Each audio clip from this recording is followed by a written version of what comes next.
what could you do to improve yourself? Well, let's step one step backwards. The first question might be, why should you even bother improving yourself?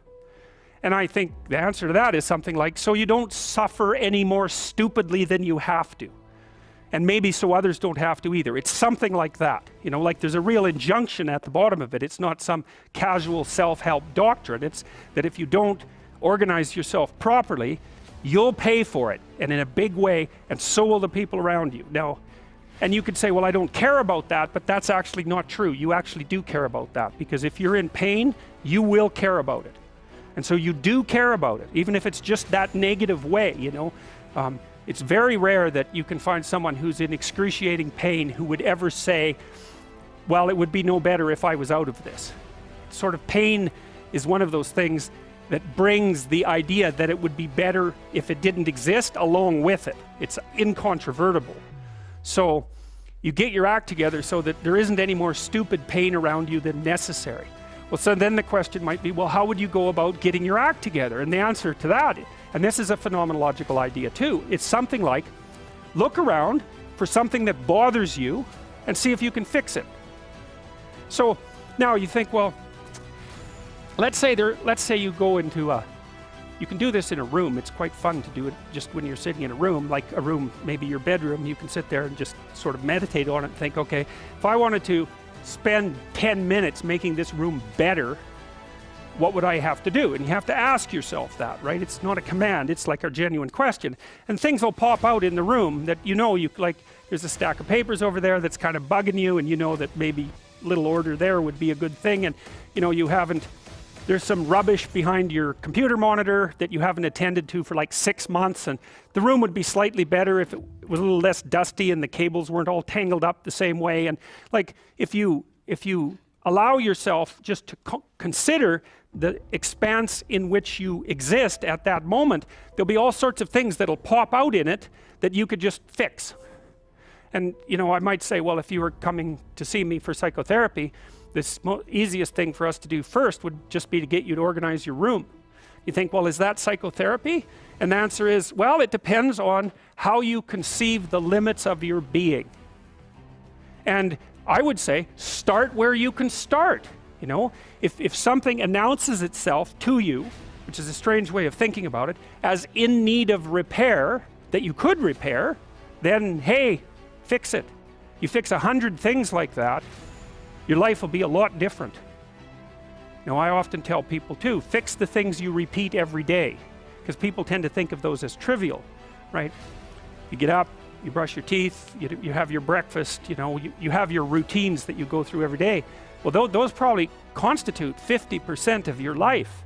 And people think, well, they're mundane, I don't need to pay attention to them. It's like, no, that's exactly wrong. The things you do every day, those are the most important things you do. Hands down. All you have to do is do the arithmetic.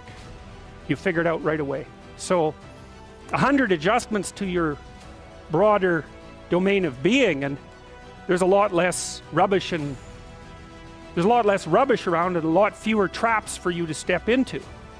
And so that's in keeping with Jung's idea about erasing once you've got your mind and your emotions together, and once you're acting that out, then you can extend what you're willing to consider yourself and start fixing up the things that are part of your broader extent. Now, sometimes you don't know how to do that. So you might say, imagine you're walking down Bloor Street and there's this guy who's like alcoholic and schizophrenic and has been on the streets for 10 years. He sort of stumbles towards you and, you know, incoherently mutters something.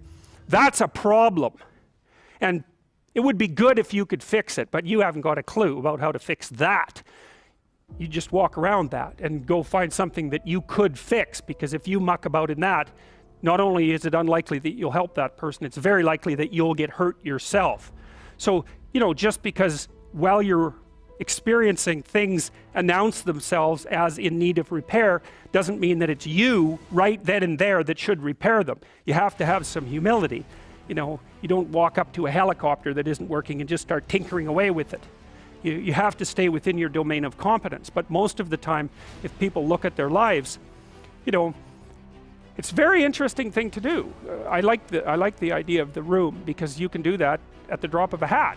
You know, you go back to where you live and sit down and think, okay, I'm going to make this place better for half an hour. What should I do? And you have to ask. And things will just pop up like mad. And it's partly because your mind is a very strange thing. As soon as you give it a name, a genuine aim, it'll reconfigure the world in keeping with that aim. That's actually how you see to begin with. And so if you set it a task, especially, you have to be genuine about it, which is why you have to bring your thoughts and emotions together, and then you have to get them in your body so you're acting consistently. You have to be genuine about the aim, but once you aim, the world will reconfigure itself around that aim, which is very strange. And it's technically true. You know, the best example of that, you have all seen this video where you watch the basketballs being tossed back and forth between members of the white team versus the black team, and while you're doing that, a gorilla walks up into the middle of the video and you don't see it. It's like, you know, if you thought about that experiment for about 5 years, that would be about the right amount of time to spend thinking about it. Because what it shows you is that you see what you aim at. And that, man, if you can get one thing through your head as a consequence of even being in university, that would be a good one. You see what you aim at. And so because one inference you might draw from that is, be careful what you aim at. Right?